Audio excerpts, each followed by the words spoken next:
The dinner rush at Rosie's diner hit like a tidal wave every night at 6:30. By 7, the place was a symphony of clattering plates, shouted orders, and the constant hiss of the grill working overtime. The fluorescent lights buzzed overhead, casting everything in that particular shade of exhausted that came from too many double shifts and not enough sleep. Chen moved through the chaos like she'd been born to it. Tray balanced on one hand, notepad in the other, smile plastered on despite the ache in her feet that had started around hour 6 of her shift. Table 12 needed more coffee. Table 8 was ready to order. Table 5's food had been sitting under the heat lamp for 2 minutes too long, and if she didn't grab it now, Marcus would start a speech about food quality standards that nobody had time for. "Refill on the decaf, honey," she asked the elderly woman at table 12, already pouring before the nod came. "You're an angel, dear." Sarah wasn't an angel. She was a 26-year-old woman with a nursing degree she couldn't use because her license had been suspended pending investigation into medication discrepancies that weren't her fault. She was 3 months behind on rent, had $14 in her checking account, and was one emergency away from complete catastrophe. But she smiled anyway because tips paid better when you looked like you enjoyed your job. The door chimed. Sarah didn't look up immediately. She was too busy delivering table 5's burger and fries before they got cold, but she registered the change in atmosphere the way a deer registers the snap of a twig. The diner got quieter. Not silent, but muted, like someone had turned down the volume on the world. When she finally glanced toward the entrance, she understood why. 12 men in dark suits had just walked into Rosie's diner. Not the cheap suits that salesmen wore, or the rumpled ones that came on office workers at lunch. These were expensive. The kind that cost more than Sarah made in 3 months. Custom-tailored, perfectly fitted, meant to intimidate and impress in equal measure. But it wasn't the suits that made the room hold its breath. It was the way they moved. Synchronized, purposeful, forming a protective formation around the man in the center like they were Secret Service, and he was the president. The man himself was maybe 40, dark hair graying slightly at the temples, strong jaw, eyes that swept the diner with the kind of assessment that came from years of calculating threats and exits. He wasn't the tallest of the group or the largest, but there was no question who was in charge. Power radiated from him like heat from asphalt in summer. Sarah had grown up in this neighborhood. She knew what men in expensive suits traveling with bodyguards meant. She knew better than to stare, better than to make eye contact, better than to do anything that might draw unwanted attention. If you're enjoying this story so far, don't forget to hit the like button and subscribe. Drop a comment telling me where in the world you're watching from. I love hearing from you. She grabbed a menu and made her way to the only booth big enough to accommodate even part of the group. Her hands didn't shake. She perfected the art of appearing calm when her heart was racing, learned it during night shifts in the ER when everything was going wrong and patients needed to believe you had everything under control. "Welcome to Rosie's," she said, her voice steady and professional. "Can I start you gentlemen with something to drink?" The man in the center looked at her then, really looked at her, and Sarah felt the weight of that gaze like a physical thing. His eyes were dark, intelligent, and completely unreadable. "Coffee," he said. His voice was deep, controlled, the kind of voice that didn't need to rise to be heard. "Black." "Same for all of us," one of the bodyguards added. Sarah nodded and turned toward the coffee station, hyper-aware of the eyes tracking her movement across the diner. This wasn't her first encounter with organized crime. You couldn't work in this part of the city without recognizing the signs, learning the unspoken rules. Don't ask questions. Don't remember faces. Serve the food. Take the money. Forget everything in between. She returned with a tray of coffee cups, placing them carefully around the table. The men barely acknowledged her, their attention focused on their boss, who was looking at something on his phone with a frown that suggested whatever he was reading displeased him greatly. "Are you ready to order, or do you need a few minutes?" "Give us 10, the boss said without looking up. Sarah moved away, returning to her other tables, to the familiar rhythm of orders and refills and the constant mental calculation of tips versus hours worked versus bills that needed paying. But part of her attention never left the booth in the corner, where 12 dangerous men sat drinking coffee like they owned the place. Maybe they did. In this neighborhood, ownership wasn't always about what the deed said. 20 minutes later, She returned to take their order. The boss had ordered a steak, medium rare, with a side salad. Simple. Direct. The kind of meal a man ordered when he ate out of necessity rather than pleasure. Sarah was heading back toward the kitchen with their order when she heard it. A sound that didn't belong in the dinner rush symphony. Choking. The desperate, airless gasping of someone whose windpipe had suddenly closed. She spun around. The boss was on his feet, one hand clutched to his throat, his face already changing color. The coffee cup on the table had tipped over, dark liquid spreading across the formica surface. His bodyguards had frozen, caught between the instinct to help and the complete lack of knowledge about what to do. Sarah's nursing training kicked in before conscious thought could interfere. She crossed the diner in 4 long strides, her body remembering procedures that her suspended license said she wasn't allowed to perform anymore. "Sir, are you choking?" she asked, already positioning herself behind him. He nodded frantically, his eyes wide with the kind of fear that came from feeling your body betray you in the most fundamental way possible. "I'm going to help you. Try to relax." She wrapped her arms around his torso, positioned her fist just above his navel, grasped it with her other hand, and delivered a sharp upward thrust. Nothing. Again. Still nothing. The bodyguards had formed a circle around them now, hands hovering near weapons they couldn't draw, because what good was a gun against a piece of food lodged in your boss's throat? Third thrust. Harder this time. She put her whole body weight into it. Something small and dark flew from his mouth and skittered across the floor. A piece of steak, Sarah registered distantly. He'd been eating something before the coffee, before she'd seen him order, and it had gone down wrong. The boss gasped, drawing in air with the desperate hunger of a drowning man breaking the surface. His hands went to his knees as he bent forward, coughing, breathing, alive. The diner had gone completely silent. Every customer, every cook, every busboy stood frozen, watching the scene unfold like it was happening on television instead of right in front of them. Sarah's hands were shaking now, adrenaline flooding her system in the aftermath of crisis. She stepped back, giving him space, her medical training warring with her street sense that told her touching a man like this without permission could get you killed. "You're okay," she said softly.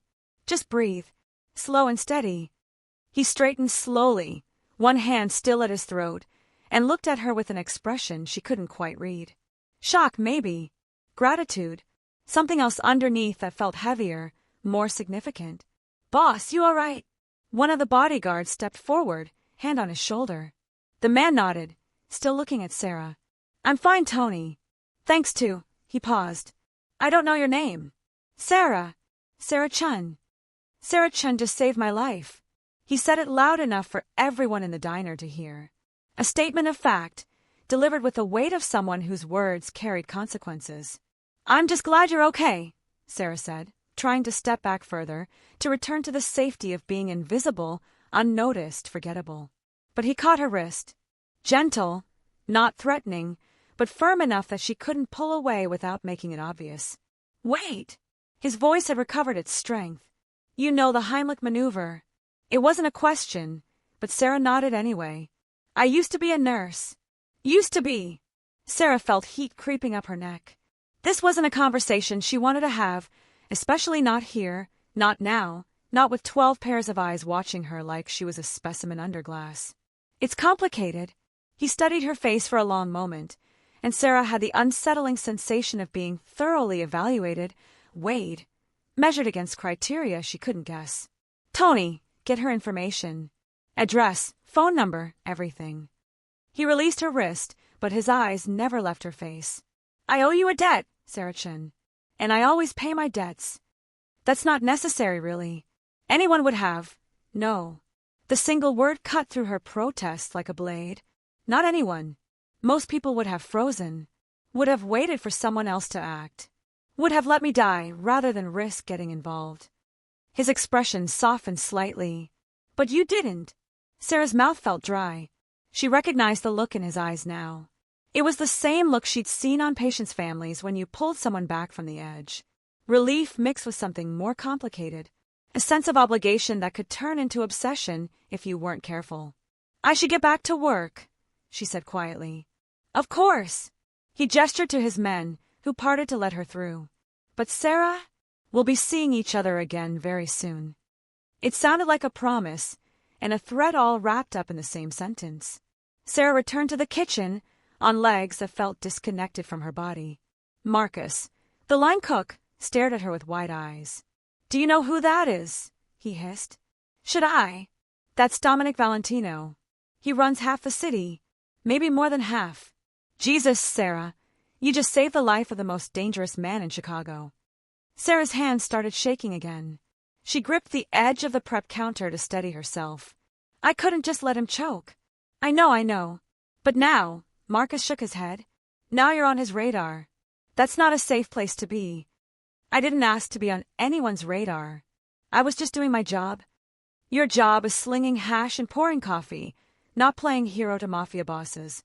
The words hit harder than they should have, because Marcus was right. Sarah had spent the last 3 months trying desperately to be invisible, to avoid anything that might draw attention while the nursing board investigated charges she didn't commit. And now, in the span of 3 minutes, she'd made herself the most visible person in the room. When she finally returned to the floor, the booth in the corner was empty. The bodyguards had gone, their boss with them, leaving behind a stack of $100 bills that added up to more than Sarah made in a week. And beside the cash, a business card with a phone number written in sharp, confident handwriting.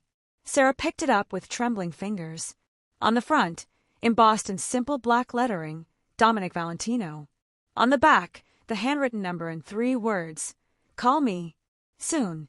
She should throw it away. Should pretend this never happened. Should go back to being invisible. Instead, she tucked the card into her apron pocket and finished her shift, hyper-aware of the weight of it pressing against her hip like a loaded gun. The walk home took 40 minutes because Sarah couldn't afford the bus fare. The February wind cut through her thin jacket like it wasn't even there, turning her breath to visible clouds and her fingers to ice. The streets were dark this time of night, lit only by scattered streetlights and the occasional neon sign from bars that should have closed hours ago. She lived in a 4th-floor walk-up, in a building that had seen better decades. The landlord had stopped pretending to care about repairs around the time Sarah moved in, which meant the heat barely worked, the water pressure was a joke, and the front door lock could be picked by anyone with sufficient motivation. Sarah climbed the stairs, muscle memory guiding her in the dim light from the single working bulb on the landing. Her apartment was at the end of the hall, door scarred with old paint and older attempts at forced entry that predated her tenancy. Inside, the space was exactly what you'd expect from someone paying $800 a month for 400 square feet. A bed that folded out from the wall, a kitchenette with 2 working burners, a bathroom the size of a closet, and walls thin enough that she could hear her neighbor's television clearly enough to follow the plot of whatever show he was watching. Sarah dropped her bag on the counter and pulled out the night's tips. $143, plus the ridiculous stack of bills from Dominic Valentino. She counted it 3 times to make sure. $800. More money than she'd ever received as a tip in her life. It should have felt like salvation. Instead, it felt like a chain wrapping around her ankle, pulling her towards something she couldn't see but instinctively feared. Her phone buzzed. Unknown number. She should ignore it. Should delete it without reading. She opened the message. "Thank you again for tonight. I'd like to speak with you in person. Tomorrow, noon, at the address below. A car will pick you up at your apartment at 11:30. DV." Sarah stared at the screen. How did he know where she lived? Tony must have followed her home, or pulled her address from the diner's employee records, or just had resources that made finding people trivially easy. She typed and deleted 3 different responses before settling on, "I work. Tomorrow." The reply came immediately. "I've already spoken with your manager. You have the day off. Paid." Sarah's hands clenched around the phone. This was what power looked like. Not violence or threats, but the casual ability to rearrange other people's lives with a phone call. She should say no. Should draw a line right here, right now, before this went any further. Instead, she typed, "I'll be ready at 11:30. The response was a single word. "Good." Sarah sat on her fold-out bed and pulled the business card from her pocket. Dominic Valentino. She'd heard the name before, whispered in the diner by customers who knew to lower their voices when certain topics came up. Construction contracts that somehow always went to the same companies. Union negotiations that resolve themselves overnight. Politicians who change their votes after private dinners at expensive restaurants. He was exactly the kind of man Sarah had spent her entire life trying to avoid. The kind whose world operated on rules she didn't understand, with consequences she couldn't predict. But he was also the man whose life she'd saved. And apparently, in his world, that meant something. Something significant enough to send a car, to arrange her day off, to personally invite her to a meeting she couldn't quite bring herself to refuse. Sarah set her alarm for 10 and tried to sleep, knowing it wouldn't come easily.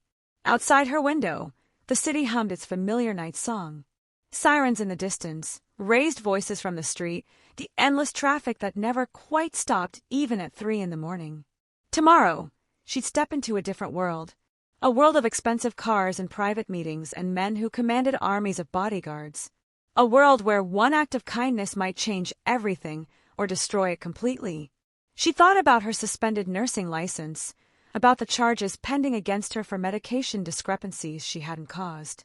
About her supervisor Jenny, who'd been stealing narcotics for months and had somehow managed to make it look like Sarah was responsible. About the lawyer she couldn't afford and the hearing scheduled for next month that would probably end her career before it really began. $800 in tips wouldn't solve any of those problems. But maybe Dominic Valentino could. Maybe a man with that much power could make problems disappear the same way he'd made her work schedule rearrange itself. It was a dangerous thought. The kind that led to compromises and obligations and getting in deeper than you ever meant to go. Sarah closed her eyes and tried to quiet her racing thoughts. Tomorrow would come whether she was ready for it or not. And when it did, she'd find out exactly what Dominic Valentino wanted from the woman who'd saved his life. The car arrived at exactly 11:30. Sarah watched from her window as a black town car pulled up to the curb, gleaming in the weak winter sunlight. The driver got out, one of the bodyguards from last night, she realized, though she couldn't remember which one, and stood by the rear door waiting.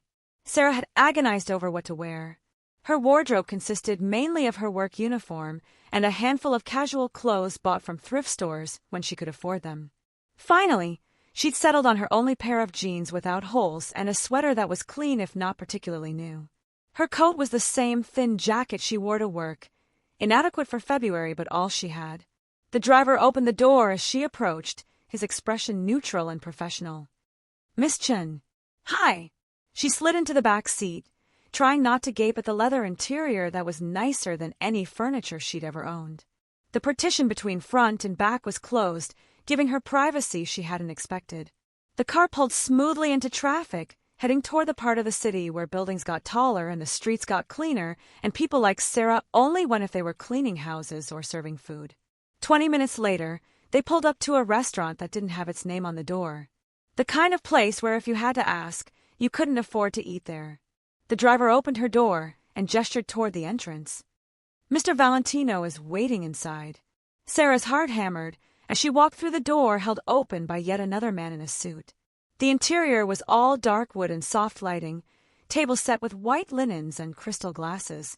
It was completely empty except for one table in the back corner where Dominic Valentino sat, reading something on his phone. He looked up as she approached, and something shifted in his expression. Not quite a smile, but a softening around the eyes that suggested he was pleased she'd come. "Sarah, thank you for meeting me." He stood, pulled out a chair for her. "Please sit." Sarah sat, hyper-aware of how out of place she was in this environment. Dominic settled back into his own chair and gestured to the server who'd appeared from nowhere. "Would you like something to eat? The chef here is exceptional." "I'm not really hungry."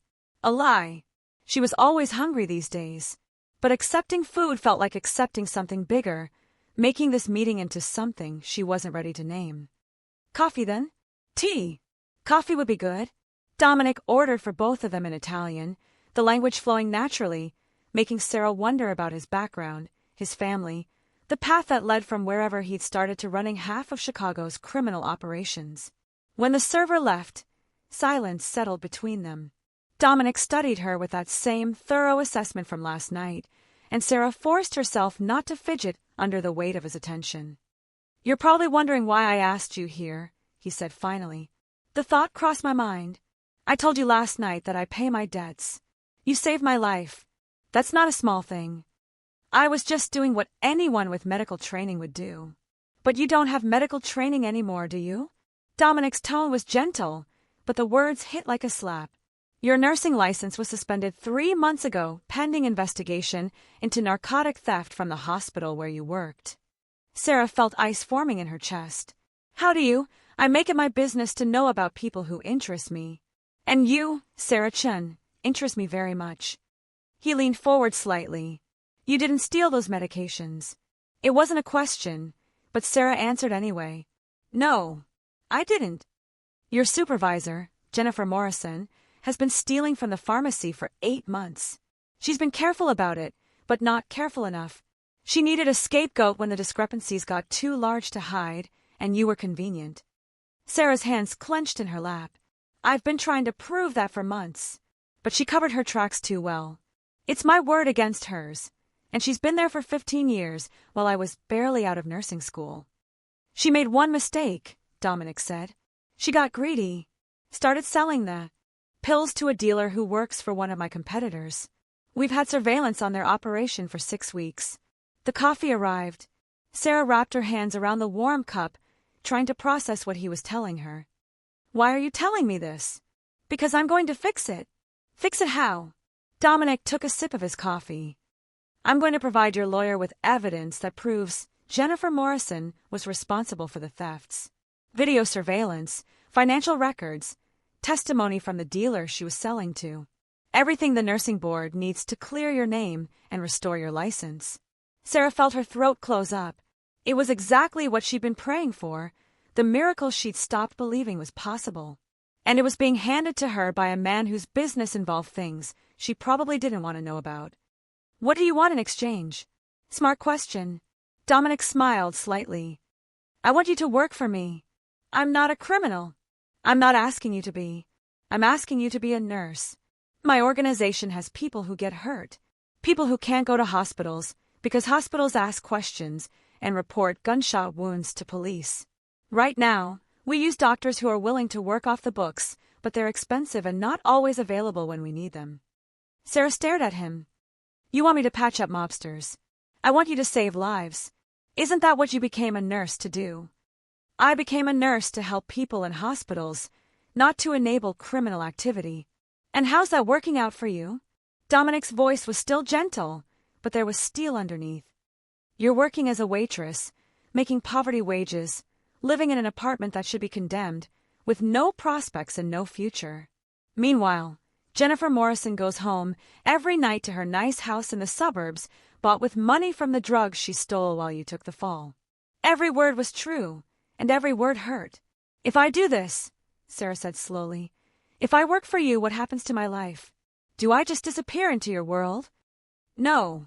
You keep working at the diner if you want. You live wherever you want. But when I call and say I need a nurse, you come. No questions asked. And if I say no, Dominic was quiet for a moment, then I'll still clear your name. I'll still give your lawyer the evidence to restore your license. Consider it payment for saving my life. But I'd prefer you say yes. Not because I'm forcing you, but because you understand that in my world, loyalty is currency. And right now, you've earned a substantial amount of it. Sarah looked into his eyes and saw something she hadn't expected. Honesty. He meant what he said. He'd help her regardless of her answer. But he wanted her to choose this, to step into his world willingly. I need to think about it. Of course. Take all the time you need. Dominic pulled out a phone, not the one he'd been using earlier, she noticed, but a second device, and set it on the table. This is for you.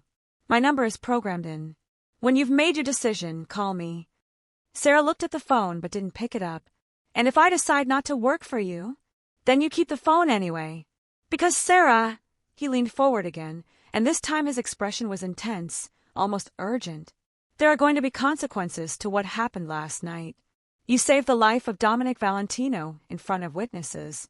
That makes you important. And in my world, important people need protection whether they want it or not. Consequences from who? I have enemies, men who would love to hurt me by hurting people I care about. And after last night, after the way I looked at you, After the way I made sure everyone in that diner knew you'd save my life. He paused. You're on their radar now. Same as you're on mine. Fear crawled up Sarah's spine. I didn't ask for any of this. I know, but it happened anyway. So now you have a choice. You can try to go back to being invisible, hope that nothing comes of it, and take your chances. Or you can accept my protection, work with me, and let me make sure you're safe. That's not really a choice. No, Dominic agreed. It's not, but I'm giving you the illusion of one anyway, because I want you to feel like you have some control over what happens next. The honesty of the statement was almost shocking. Sarah had expected manipulation, threats, pressure. Instead, he was laying out the reality of her situation with a clarity that was somehow more frightening than any threat could have been. I should go. Sarah stood, and Dominic stood with her. The car will take you wherever you need to go. And Sarah? He waited until she met his eyes. Thank you. For last night. For not letting me die on the floor of a diner that serves coffee in chipped mugs and calls an overcooked burger fine dining. Despite everything, Sarah almost smiled. The coffee's not that bad. The coffee is terrible. But you're very good at your job, even when that job is serving terrible coffee to dangerous men. He extended his hand. Think about my offer. Please. Sarah shook his hand, feeling the strength in his grip, the calluses that suggested he didn't just give orders but followed through with action when necessary. I will. The driver took her home in silence. Sarah clutched the phone Dominic had given her, feeling its weight like a ticking time bomb in her palm. When she got back to her apartment, she set it on her counter next to the $800 in tips that felt less like generosity and more like the down payment on a future she'd never planned. Her regular phone buzzed. A text from Marcus. You okay? Heard V's car picked you up. Sarah typed back. I'm fine. Just talking. Be careful. Men like that don't just talk. Sarah looked at the two phones sitting side by side on her counter. One connected to her old life, to friends who worried, and bills that were overdue and a future that was slowly crumbling. The other connected to Dominic Valentino, to a world of power and danger and possibilities she'd never imagined. She thought about Jennifer Morrison, sleeping peacefully in her suburban house, while Sarah paid the price for crimes she didn't commit. She thought about the nursing board hearing next month, about the lawyer who told her honestly that without new evidence, she was going to lose. She thought about Dominic's eyes when he'd said, I always pay my debts. Sarah picked up the phone he'd given her and sent a single text. I'm in. The response came within seconds. Good. I'll be in touch soon. In the meantime, check your bank account. Sarah opened her banking app with shaking hands. The balance that had read $14 this morning now showed $15,014. Another text. First month's salary. You're officially on my payroll. Welcome to the family, Sarah Chen. Sarah sat down hard on her fold-out bed, staring at the number on her screen. $15,000. More money than she'd ever seen in one place in her entire life.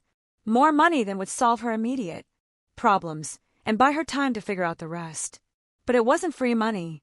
It was a chain, a commitment, an entrance into a world where violence was currency and loyalty was law and one wrong move could get you killed.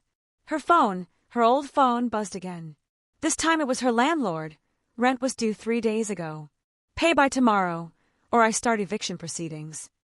Sarah looked between the two phones, between the world she'd known and the world she was entering, and wondered if there was really any choice at all.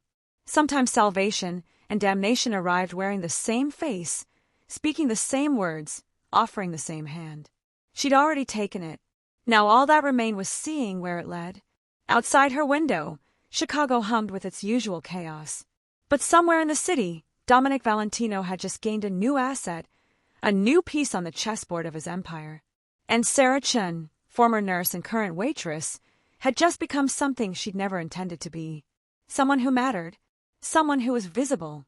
Someone whose life would never be the same again. The phone Dominic had given her buzzed one more time. A different kind of message this time. Not text, but a notification. She'd been added to a contact list with 3 names. Dominic, boss. Tony, security. Dr. Reeves, medical director. A 4th message appeared as she watched. Dr. Reeves will call you tomorrow to discuss medical protocols and supply acquisition. Tony will arrange security for your apartment. Welcome to the organization. DV. Sarah set the phone down and walked to her window, looking out at the street below where normal people were living normal lives. She'd been one of them this morning. By tomorrow, she'd be something else entirely. The question was, what exactly had she just become? The next morning arrived with the kind of clarity that comes after irrevocable decisions. Sarah woke to sunlight streaming through her threadbare curtains and the unfamiliar weight of financial security sitting in her bank account like a sleeping dragon. She checked her phone, the new one, and found 2 messages waiting. The first from Dr. Reeves. Miss Chen, I'll be at your residence at 2 p.m. today to discuss your new role. Please have questions prepared regarding supply needs and medical protocols. The second from Tony. Security assessment of your apartment scheduled for 10 a.m. Be ready. Someone will knock 3 times. Sarah looked at her alarm clock. 8:30. An hour and a half to prepare for having her life systematically reorganized by people she'd met less than 24 hours ago. She showered in water that alternated between scalding and freezing, dressed in clean clothes that suddenly felt shabby in a way they hadn't before, and was making coffee when the knock came. Exactly 3 sharp raps, precisely at 10. Tony stood in her hallway, looking somehow larger than he had at the diner, his presence filling the narrow corridor like water in a bottle. He wasn't alone. 2 other men flanked him, both carrying equipment cases that suggested this wasn't a casual visit. Miss Chen, Tony said with professional courtesy. May we come in? Sarah stepped aside, watching as 3 men in expensive suits entered her 400-square-foot apartment with the careful attention of bomb disposal experts examining a suspicious package.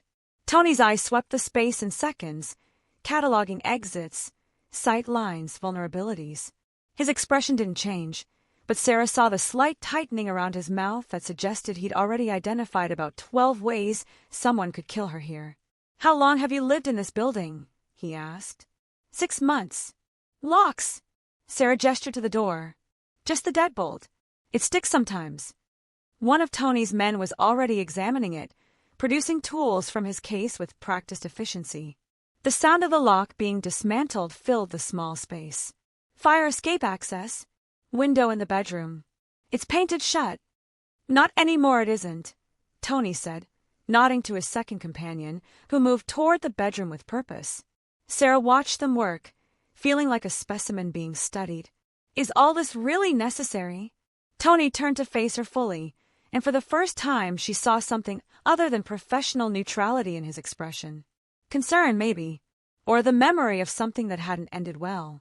3 years ago, the boss showed interest in a woman who ran an art gallery in Lincoln Park. Nice woman, talented, had nothing to do with our world. He went to 2 of her showings, bought a painting, sent flowers. Tony's voice was flat, factual. His enemies found out. They burned down her gallery with her inside it. Sarah felt the blood drain from her face. Mr. Valentino takes threats to people under his protection very seriously now. So yes, Miss Chen, all this is necessary. The lock specialist called out from the door. This is garbage, Tony. Might as well be held together with duct tape. I'm replacing it with a reinforced deadbolt and adding a secondary lock. Both keys will go to Miss Chen in our security office. Do it, Tony said. Then to Sarah. You'll also get a panic button. Wear it at all times. Press it, and we'll have people here in under 3 minutes. 3 minutes is a long time when someone's trying to kill you, Sarah said quietly. Tony's expression softened slightly. Yeah, it is.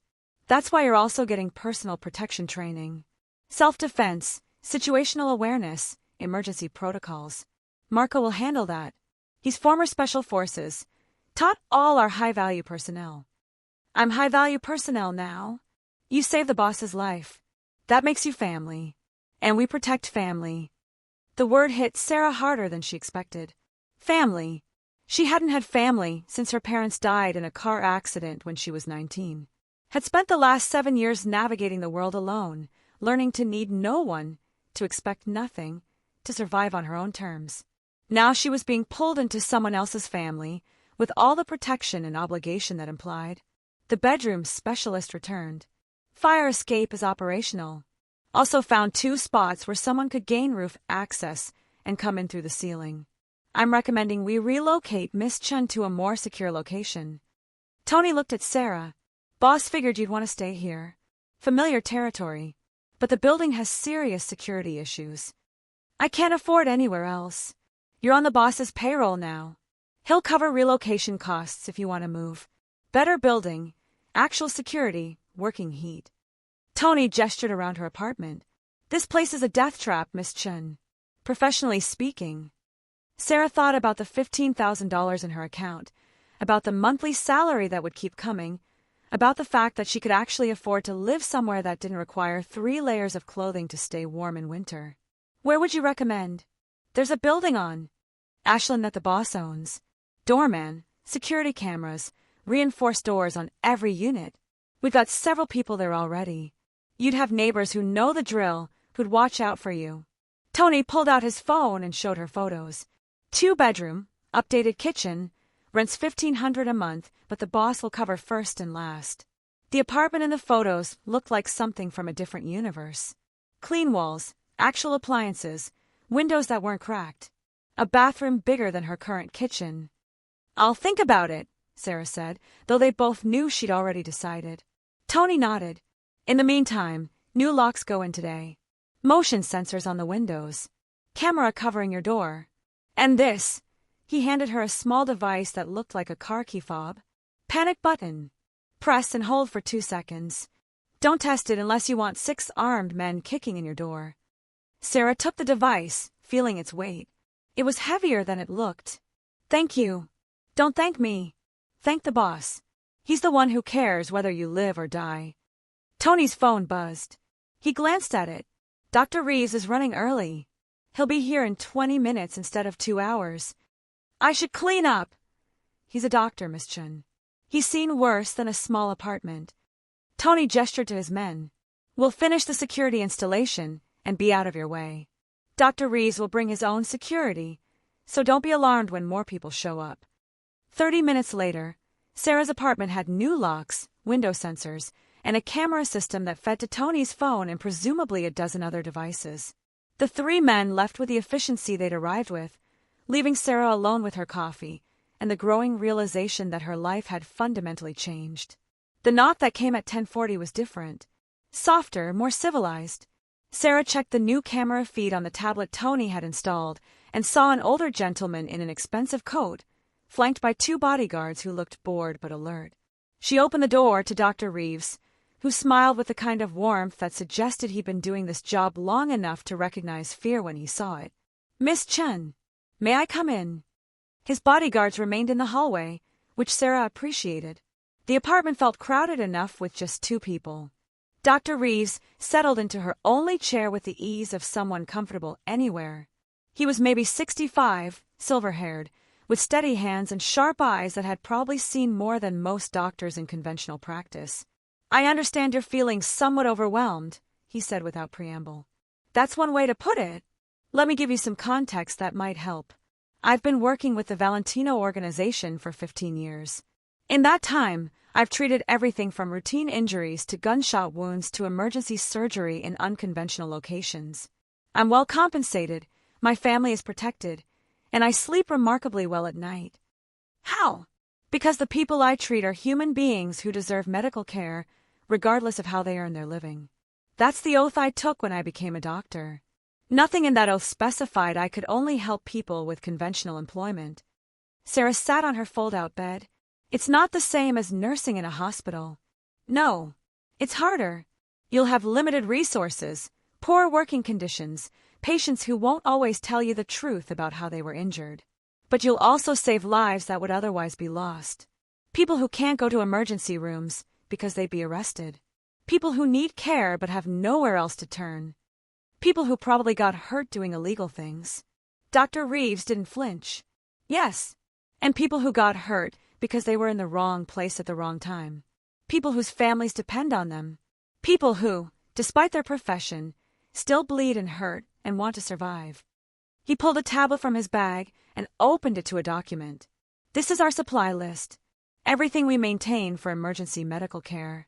I need you to review it and tell me what's missing from a nursing perspective. What would you want to have on hand for trauma care, infections, emergency stabilization? Sarah took the tablet and scrolled through the list. It was comprehensive, more comprehensive than she'd expected. Antibiotics, surgical supplies, monitoring equipment, pain management medications, including some that were highly controlled. Where does all this come from? Various sources. Some from legitimate medical suppliers, some from less conventional channels. The important thing is that it's all genuine, properly stored, and available when we need it. Sarah highlighted several items. You're missing burn treatment supplies, and you should have more respiratory support equipment. If someone's been in a fire or exposed to smoke or chemicals, excellent. Add what you think we need. Dr. Reeves watched her work with approval. You have good instincts. That's why Mr. Valentino wants you on our team. He barely knows me. He knows you saved his life without hesitation. He knows you have medical training and a suspended license that you don't deserve to lose. He knows you're struggling financially but haven't compromised your ethics. Dr. Reeves leaned forward slightly. What he doesn't know yet is whether you can handle the psychological weight of this work. That's what I'm here to assess. Sarah looked up from the tablet. And if I can't, then I'll recommend you for a different role in the organization. There are plenty of legitimate businesses that need qualified people. Mr. Valentino owns restaurants, construction companies, import-export operations. You could work in any of them with a clear conscience. But he wants me as a nurse. He wants you to use your skills to help people. How you do that is ultimately your choice. Dr. Reeves pulled out a folder. I brought your nursing license documentation. The evidence Mr. Valentino mentioned is being compiled now. Your hearing is in 3 weeks. With what we're providing, you'll be fully reinstated. Sarah took the folder with shaking hands. Inside were documents she recognized from her own case file, plus new materials. Video footage time-stamped from the hospital pharmacy. Financial records showing deposits to Jennifer Morrison's account that matched up with medication theft dates. Testimony from a dealer who'd been arrested and was willing to talk in exchange for a reduced sentence. It was everything she'd needed for months. Everything the hospital administration had claimed didn't exist.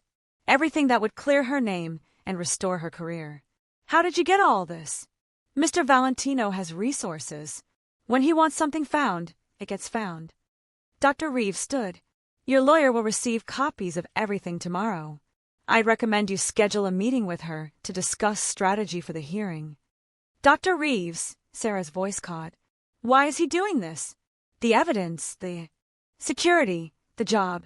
It's too much for just saving his life. The older man paused at the door. When Mr. Valentino was 17, his father was killed in a restaurant. Gunned down in front of 50 witnesses, and not one person helped. They were too afraid of retaliation, too worried about getting involved. His father bled out on the floor while people stepped over him to pay their bills and leave. Sarah felt something cold settle in her stomach. You didn't hesitate. You didn't calculate the risk. You saw someone choking and you helped him, consequences be damned. That meant something to a man who watched his father die because no one was brave enough to help. Dr. Reeves met her eyes. You reminded him that good people still exist. That's worth protecting. That's worth everything he's doing for you now. After he left, Sarah sat alone with a folder of evidence and the weight of understanding. This wasn't just about paying a debt.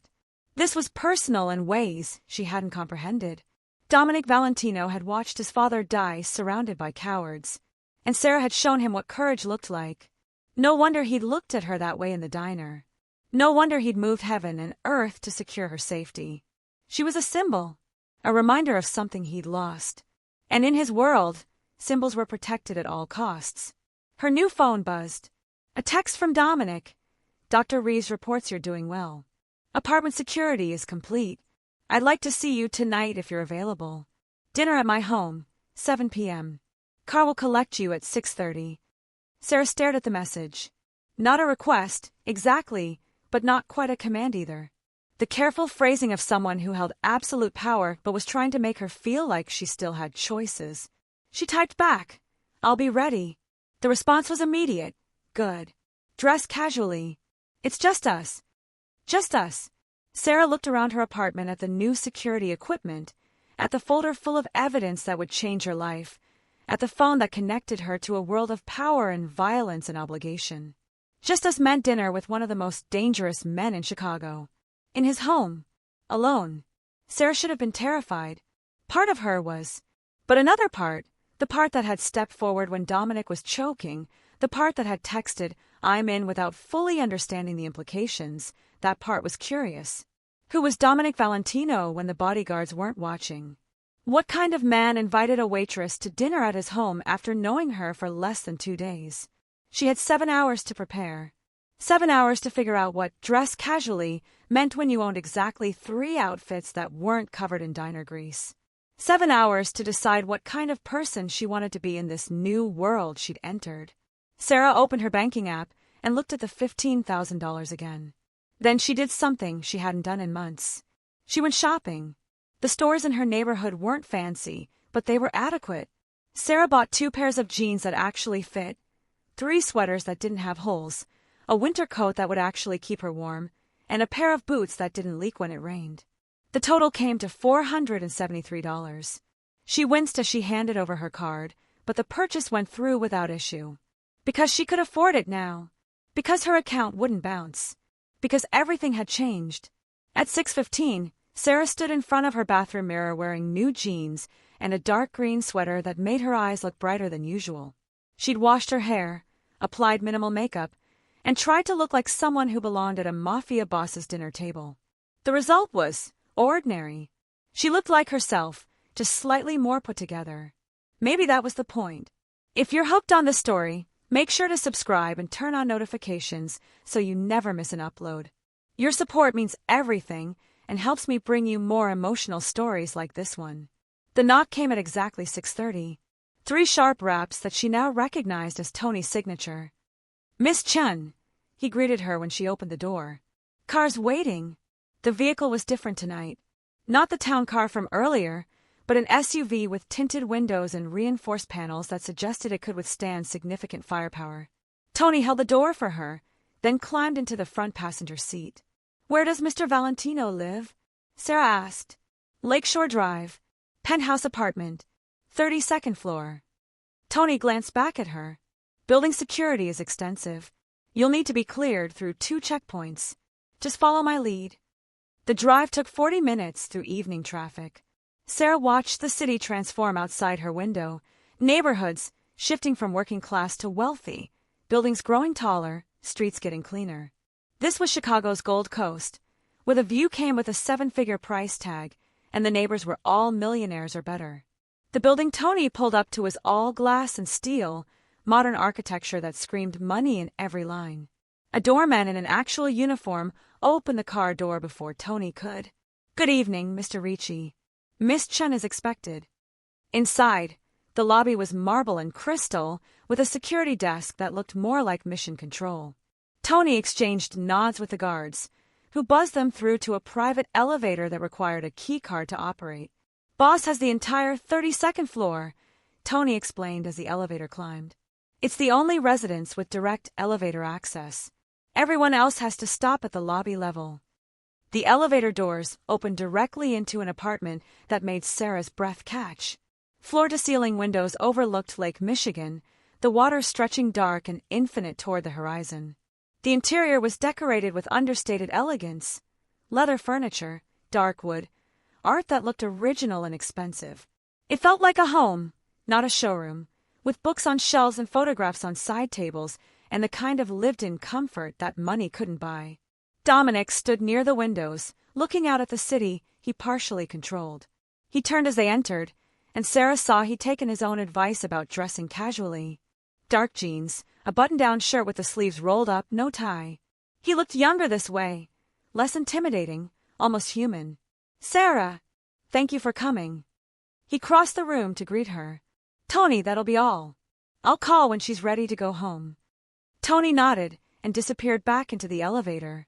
The doors closed with a soft hiss, leaving Sarah alone with Dominic in an apartment that probably cost more than she'd earn in her entire lifetime. "Can I get you something to drink? Wine, water, something stronger." "Water would be good."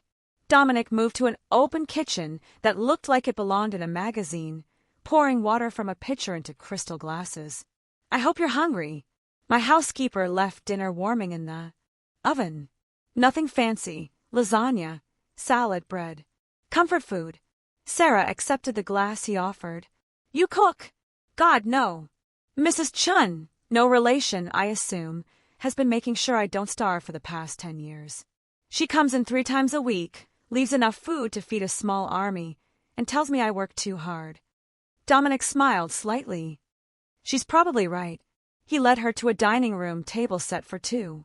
Candles flickered in the center, but the overall effect was intimate rather than romantic. 2 people sharing a meal, not a date trying too hard. Dominic served the lasagna himself. Portions generous, presentation simple. I wanted to talk to you away from bodyguards and medical consultants. Give you a chance to ask questions without feeling like you're being evaluated. Sarah took a bite of lasagna. It was delicious. Okay. First question. Why me? I told you. I know what you told me. You pay your debts. I saved your life. But you're going to extraordinary lengths for someone you just met. There has to be more to it than gratitude. Dominic set down his fork and looked at her with those dark, unreadable eyes. You're right. There is. He stood and walked to a bookshelf, returning with a photograph in a silver frame. The image showed a younger version of Dominic, maybe 17, standing next to an older man who shared his features. Father and son, clearly. Both smiling, both alive, frozen in a moment before everything went wrong. My father, Antonio Valentino. He built this organization from nothing. Immigrated from Sicily with $200 and a talent for making people trust him. Dominic's voice was soft, almost reverent. He taught me everything. How to read people, how to build loyalty, how to know when to be generous and when to be ruthless. Dr. Reeves told me what happened. Did he tell you I watched it happen? That I was sitting across from him when the shooter came in? Dominic's jaw tightened. 3 bullets. Center mass. Textbook execution. He was dead before he hit the floor. Sarah waited, sensing there was more. 53 people in that restaurant. Families eating dinner, couples on dates, businessmen closing deals. And not one of them helped. Some called 911 eventually, but none of them tried to stop the bleeding. None of them offered comfort. None of them did a single thing except try to get out before the police arrived and started asking questions. They were afraid. They were cowards. The word came out harsh, bitter. And I learned that day that fear makes people into something less than human. It strips away everything good, everything decent, and leaves only self-preservation. Dominic looked at Sarah then, really looked at her, and she felt the weight of his attention like a physical presence. Then you came along. Someone who saw a stranger choking and didn't calculate the risk or worry about the consequences. You just helped. No hesitation, no fear, just action. He set the photograph down carefully. You showed me that good people still exist. That not everyone has been corrupted by this world. And that's worth protecting. Worth everything I'm doing for you. Sarah felt something shift in her chest. Understanding, maybe. Or empathy for a 17-year-old boy who'd watched his father bleed out while the world looked away. I'm not special, Dominic. I'm just a nurse who did what I was trained to do. You're wrong. Special is exactly what you are. You don't see it because it's just who you are, but trust me, kindness without calculation is the rarest thing in this world. They ate in companionable silence for a while. The lasagna was excellent.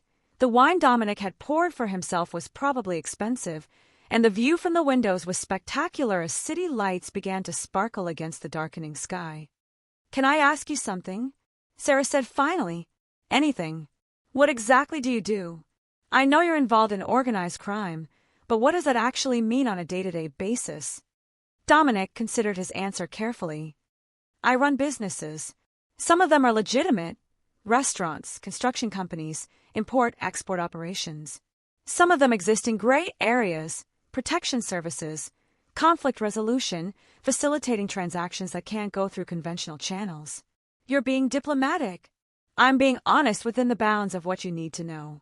The less you know about specific operations, the safer you are. Dominic leaned back in his chair. Here's what matters. I employ over 300 people directly and control probably 1,000 more through various business interests. Those people have families, mortgages, children in college. When I make decisions, I'm responsible for all of them.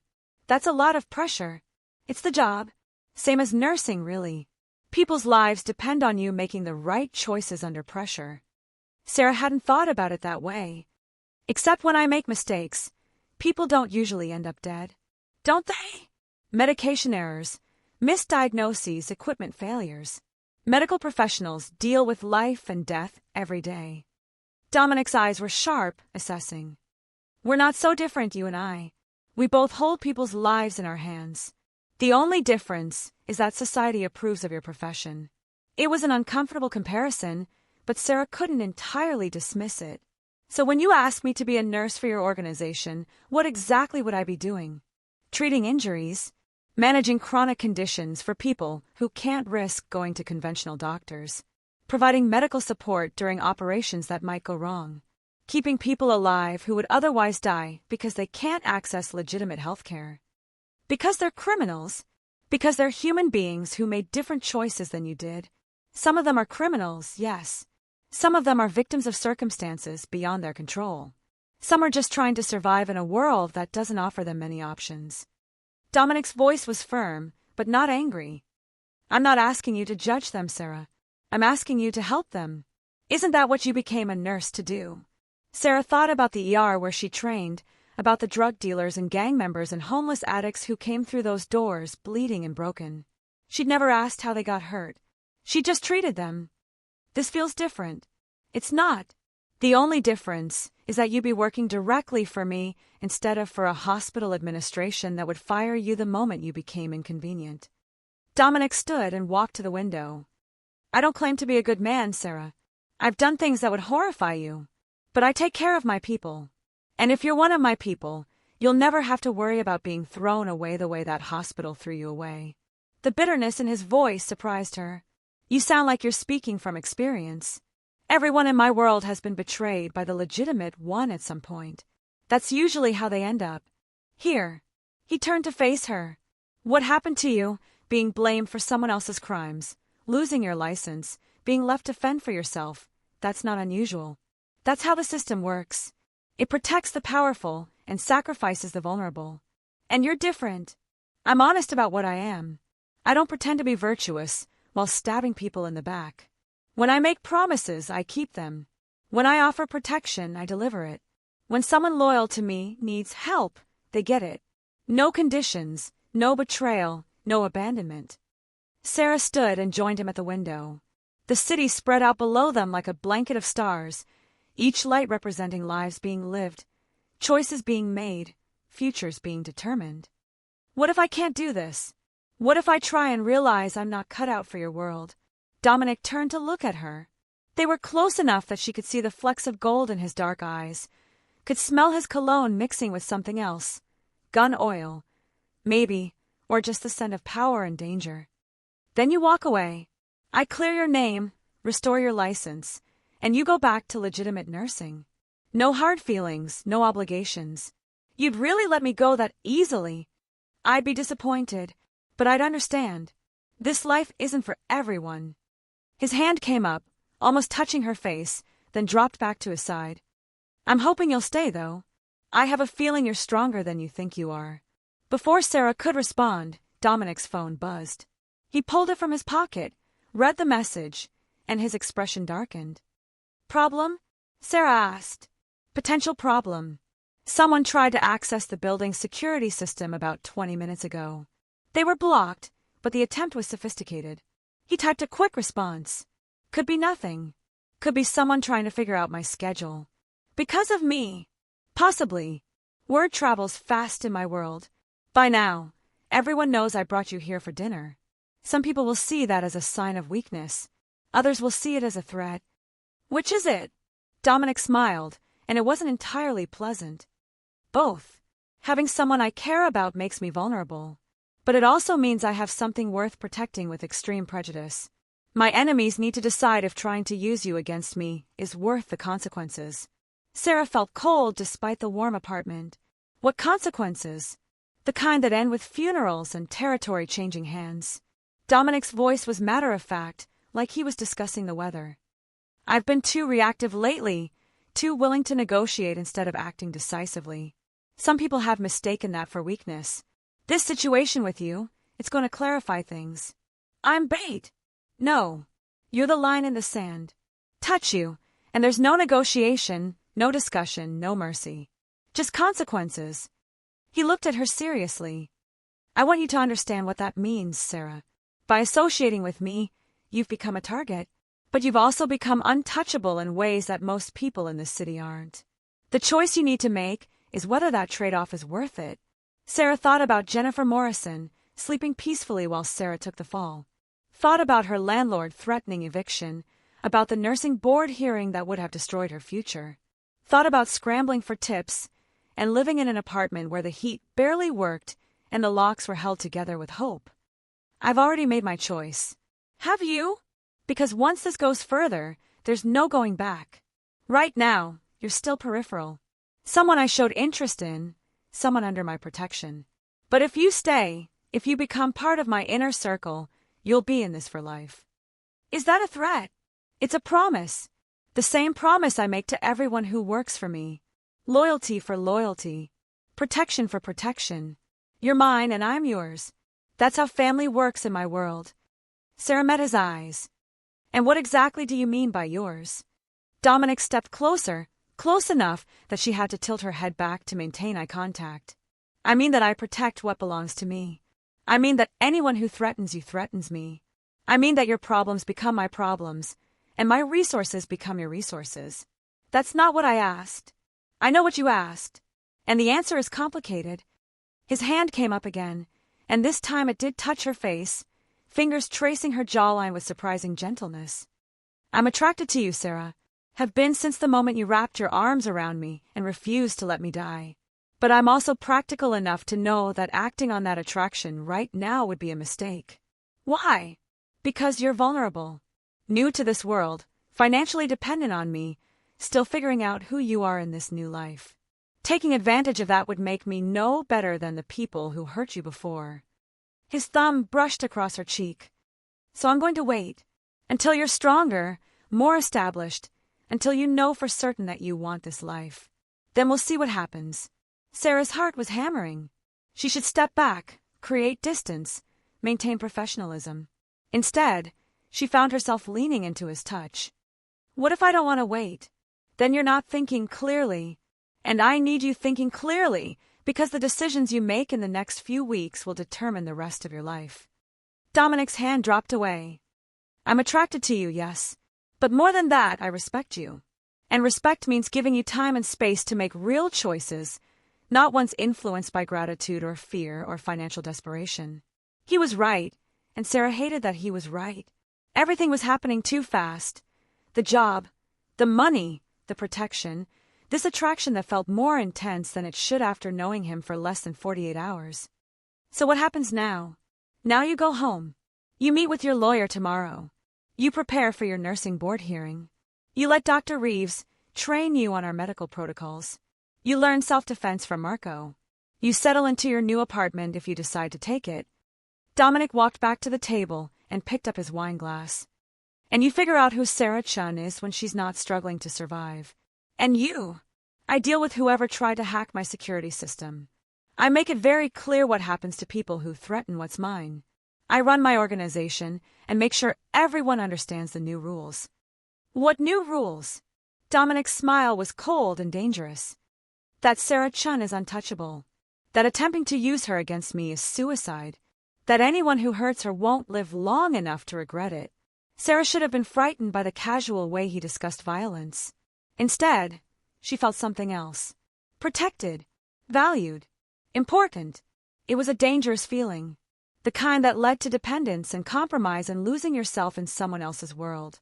But it was also intoxicating. After years of being invisible, of not mattering to anyone, of fighting every battle alone, having someone willing to go to war on her behalf felt like coming home. I should go, Sarah said quietly. I'll call Tony. Dominic pulled out his phone but paused. Sarah, thank you for coming tonight. For giving me a chance to explain what this life really means. Not everyone would listen. Not everyone saves mafia bosses from choking on steak. He laughed, genuine and warm. No, they definitely don't. The ride home felt longer than the trip there. Tony didn't try to make conversation, which Sarah appreciated. She needed time to think, to process, to figure out what she was really getting herself into. Her apartment felt smaller after Dominic's penthouse, shabbier despite the new security equipment. Sarah stood at her window and looked out at the street below, so different from the lake view and city lights 32 floors up. Two worlds. Two lives. Two versions of herself. The struggling waitress who could barely afford rent, and the woman who just had dinner with one of Chicago's most powerful crime bosses. The question was, which one was real? Her new phone buzzed. A text from Dominic. Sleep well. Tomorrow starts your real training. It won't be easy, but I have faith in you. Sarah typed back, thank you for dinner. And for the honesty. Always honest with you. That's a promise. Sarah set the phone down and walked to her bathroom mirror. She looked the same as she had that morning. Same face, same eyes, same woman. But something fundamental had shifted. She was Sarah Chen, former nurse, current waitress, new member of the Valentino organization. And whether she was ready or not, her real life was about to begin. Sarah had expected maybe a week to settle in, to adjust, to ease into this new life. Instead, Marco appeared at her door at 5:50 with coffee and the kind of smile that suggested he enjoyed watching people suffer. Morning, Miss Chen. We've got the gym reserved for 2 hours. Let's see what you're working with. The gym was in the basement of Dominic's building on Ashland, the one Tony had recommended. Sarah had agreed to the move the night before, signing papers that felt surreal in their simplicity. No credit check, no deposit beyond what Dominic's organization covered, just keys and a move-in date set for the weekend. Marco was former Special Forces, built like a tank, and had the patience of a saint when it came to teaching, which Sarah appreciated because she had zero combat training and the flexibility of a telephone pole.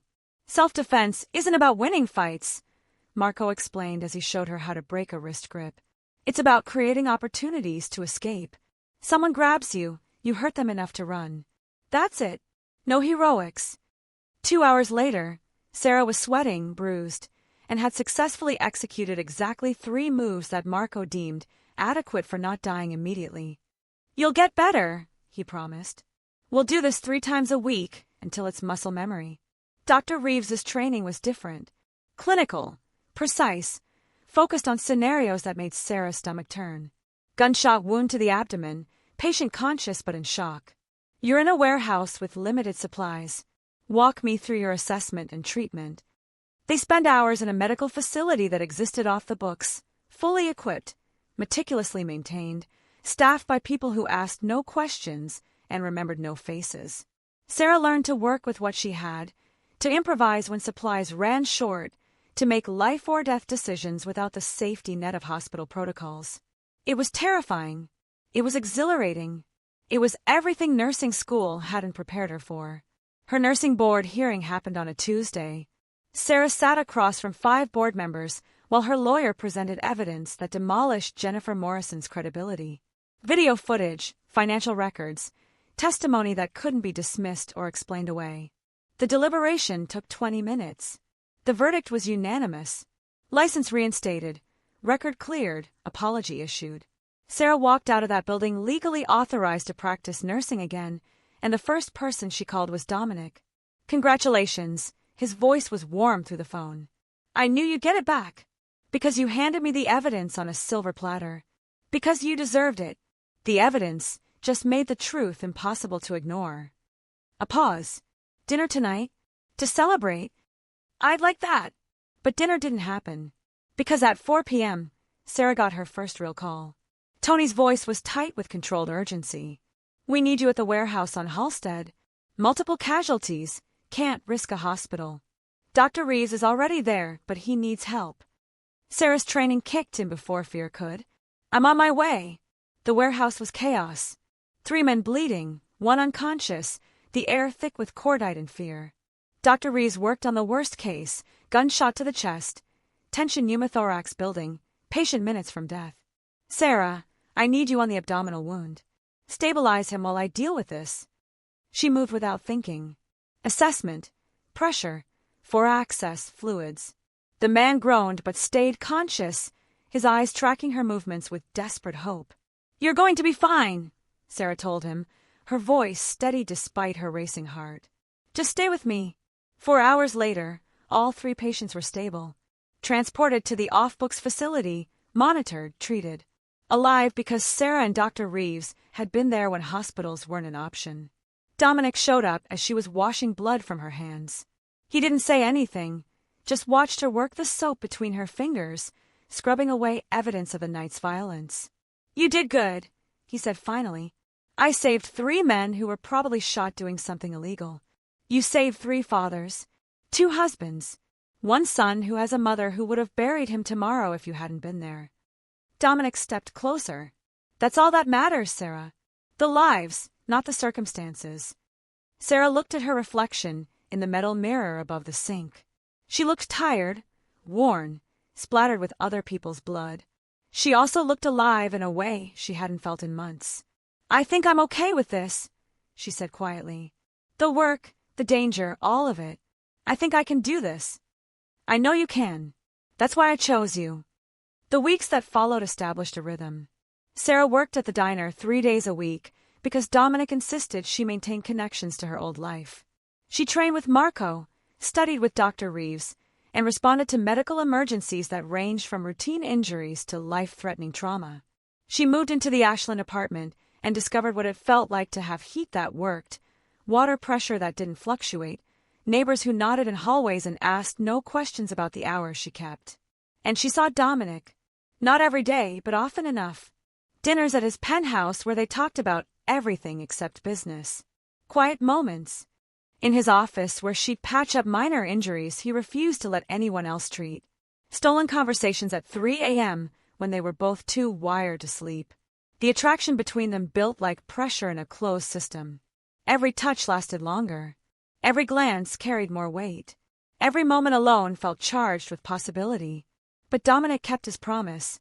He didn't push, didn't take advantage, didn't cross lines that Sarah wasn't ready to navigate. Until the night, everything changed. 3 months after Sarah saved his life, Dominic's enemies made their move.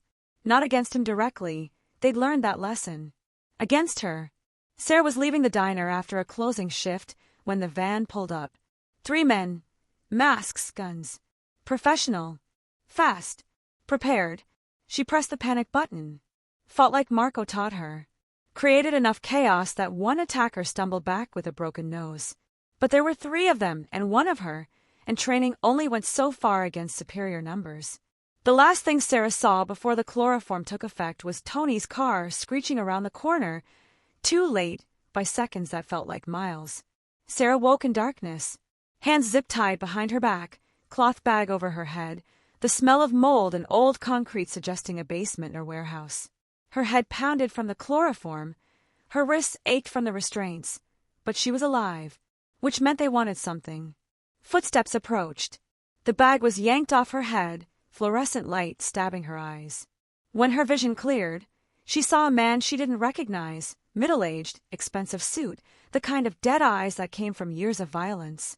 Sarah Chen, the woman who saved Dominic Valentino's life. The woman he protects like family. The woman he's stupid enough to care about. The man smiled without warmth. "I'm Robert Castellano, and you're going to help me send Valentino a message." Sarah's training from Marco kicked in. Assess the situation. Count exits. Look for weapons. Calculate chances of escape. 3 guards visible, probably more outside. 1 door. Metal, locked from the other side. No windows. Her chances of fighting her way out were exactly 0. So she did the only thing she could. She stayed calm. What message? That his empire is built on sand. That his protection means nothing. That everything he cares about can be taken away. Castellano pulled out a phone and started recording.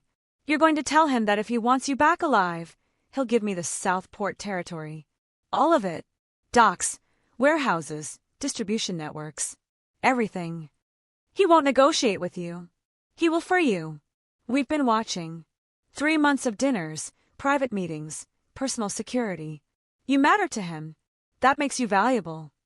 Sarah thought about Dominic's promise the night they met. "Anyone who threatens you threatens me. She thought about his story of watching his father die, while cowards looked away. "You're making a mistake," she said quietly. Castellano laughed.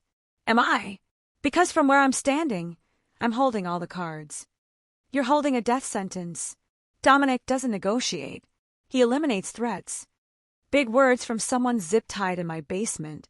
Sarah met his eyes. "I saved his life. You think he's going to let you walk away after taking me? You think there's any deal you can offer that's worth more than making an example of you?" For the first time, uncertainty flickered across Castellano's face. Before he could respond, the lights went out. Sarah heard shouts, gunfire, the sound of a door being blown off its hinges. Then nothing. When the lights came back on, Castellano was on his knees with a gun to his head. Tony stood over him, expression murderous. And in the doorway stood Dominic, suit jacket discarded, shirt sleeves rolled up, gun in hand and violence in his eyes. He looked at Sarah. "Are you hurt?" "I'm fine. Are you sure?" "Yes." Dominic nodded once, then turned his attention to Castellano. "You made a mistake, Robert. A fatal one. Wait, we can make a deal. The territory, money, whatever you want. What I want," Dominic's voice was ice, "is for every person in the city to understand what happens when they touch what's mine." The gunshot was deafening in the enclosed space. Castellano dropped without another word. Tony cut Sarah's zip ties while Dominic made phone calls in clipped Italian. Within minutes, the basement was full of people, cleaning crews, disposal teams, medical personnel checking Sarah for injuries she'd already told them she didn't have. Dominic took her arm gently. "Let's get you out of here." The car ride was silent. Sarah's hands shook with delayed shock, adrenaline crash making her teeth chatter despite the heated seats. Dominic wrapped his coat around her shoulders and pulled her against his side without asking permission. "I'm sorry," he said quietly. "This was my fault. I should have seen this coming. Should have had better security on you. Stop." Sarah's voice was rough. "You can't protect me from everything. This is the life I chose. You chose to be a nurse, not a kidnapping victim. I chose you. That came with risks. I knew that." She looked up at him. "I'm not some fragile thing that needs to be wrapped in cotton, Dominic. I can handle this world." Something shifted in his expression. Pride, maybe. Or relief that she understood what he couldn't say, that loving him meant accepting danger as a constant companion. "You pressed the panic button. Fought back. Gave us time to track you." His arm tightened around her. "You did everything right. Marco would say I should have broken more noses." Dominic's laugh was startled and genuine. "Probably." They went to his penthouse. Dominic's hands were gentle as he checked her wrists for damage, applied antibiotic ointment to the raw skin where zip ties had cut. His touch was clinical, professional, careful, until Sarah caught his hand. "I'm okay," she said softly. "Really? You can stop treating me like I'm made of glass. You were taken. Because of me. Because I—" He stopped, jaw tight. "Because you what?" "Because I care about you. More than is smart, more than is safe, more than I've cared about anyone since my father died." The words came out raw, honest. "And that made you a target." Sarah stood and moved closer, eliminating the careful distance he'd maintained. "I know. And I'm still here. Still choosing this. Still choosing you." "Sarah, you said you'd wait until I was stronger. Until I knew for certain this was what I wanted." She put her hand on his chest, felt his heart hammering beneath her palm. "I'm stronger now. And I'm certain." Dominic's control finally broke. His hand came up to cup her face, thumb tracing her cheekbone with reverent gentleness. "If we do this, there's no going back. You'll be mine. Truly mine. And I protect what's mine with everything I have." "I know. That's what I want." The kiss was inevitable. Gentle at first, then deeper as months of denied attraction finally found release. Dominic kissed her like she was precious, like she was air, like she was the answer to questions he'd been asking his entire life. When they finally broke apart, Sarah was breathless. "So what happens now? Now I make you untouchable. Not just protected, but family." Dominic's eyes were intense. "I want you to move into the penthouse. I want everyone in the city to know that you're not just under my protection, you're mine. My partner, my equal, my future." That's moving fast. We've been moving toward this since the moment you saved my life. I'm just tired of pretending otherwise. His hand found hers, fingers interlacing.